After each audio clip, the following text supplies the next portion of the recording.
Nobody just reads one self-help book. We've all been stuck in the self-help rabbit hole, and we buy books after books. Some of them we don't even finish or have the time to read, so we leave them on our shelves and they just become shelf-help books. And maybe we've tried so many different things like cold showers, meditation, the 2-second rule, the 3-second rule, this guru, that guru, Burning Man, crystals, and psychology, inner child work, shadow work. And there's just so many things, it's endless, and we're just trying to fix ourselves. I might as well just put myself in a bag of rice to try to fix myself at this point. It's just endless, and that's because that's the trap. The trap is the brain, the mind is insatiable. It's a bottomless pit because the mind wants to learn and continually, learn new things, new information, new knowledge, because it's kind of like a mechanism of survival. The more you know, the more likely you survive. And we really become so hyper-focused on, productivity, on self-improvement. We really lose track of what we really want. And we're filling our heads with all this knowledge. It's really good to be open-minded and to know what you don't know. And it gets to a point where if you are learning more than you are applying it into your life, and you still find yourself procrastinating, you still find yourself doom scrolling, you still find yourself back to the self-hate, negative talk that you do to yourself, then that means like you're just focused on distracting yourself with learning new information.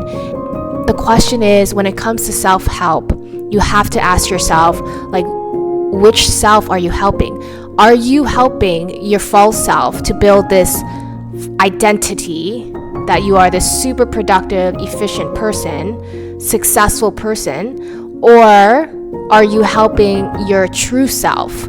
And that's where, instead of knowledge being like filling your brain, knowledge is actually, wisdom is actually extracted from you. There's a quote that says, as you climb the ladder of success, you want to make sure that it's leaning against the right building. And this quote is about, sometimes we are so busy, hyper-focused on being successful or making it, on being super productive, or we're focused on self-improvement so much that we're using our time most efficiently. We're so busy doing things. We forget to stop and smell the flowers. We forget to ask ourselves, like, are we on the right path? We have to ask ourselves, how do we truly feel? Do we feel fulfilled? Or do we still feel empty inside? Nowadays, it's so easy to be confused on what we want because we have like people outside telling us, our entire lives that this is what you should do. This is the path. This is what success is. And now we have people on the internet with all these other options on the menu of what you should do and what success is. And you have, so many self-help gurus, some of them on private jets, some of them who are not on private jets. And, they can be enticing, they can be convincing. And they're telling us, this is what you need. This will solve your problem. And Jesus warned us about these false prophets. For the time is coming when people will not endure sound teaching, but have itching ears. They will accumulate for themselves teachers to suit their own passions, and will turn away from listening to the truth and wander off into the myths. And one of my favorite quotes is, the greatest teachers are the ones who tell you where to look, but they don't teach you what to see. And that's what Jesus does. In all of his messages, he teaches us that, the answer is within us. And that is true, because fulfillment comes from not filling the ego. It comes from filling your spirit. The hole we feel inside is the whole of our spirit. So that's why we need to fill it. And how do we fill it? We give our spirit attention. How do we do that? We be present every single moment. Because when you're not present, where are you? You're in the past or you're in the future. You're not being present. You're not with spirit. So to really fulfill yourself, you really just have to be present. Take in everything that's outside of you. Observe the now. And you take it inside. And then it reflects back out into the world. And that's when you really feel alive.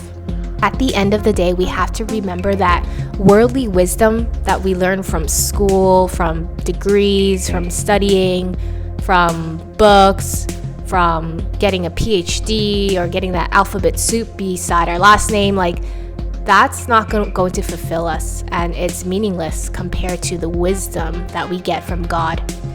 In the Bible, there's a story about King Solomon who had everything under the sun, and he was the wealthiest, he was the most wisest king on earth. And at the end of his life, he said, I observed everything going on under the sun, and really it is all meaningless, like chasing the wind.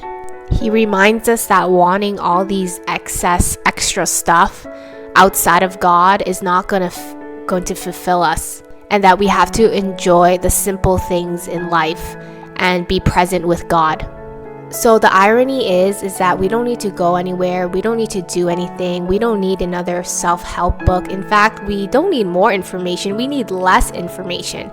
We need to empty the mind, because it's when we have the absence of thoughts, the absence of the past, the absence of the future is when we are present, and that's when we experience peace. So the irony is that it's called mindfulness, but we don't need the mind to be more full. We need the mind to have less information.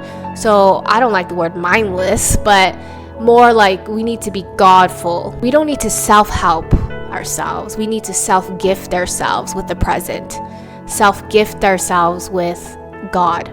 So the problem is we are constantly looking for things outside of us to fulfill us, but there is something inside of us that is striving to complete us.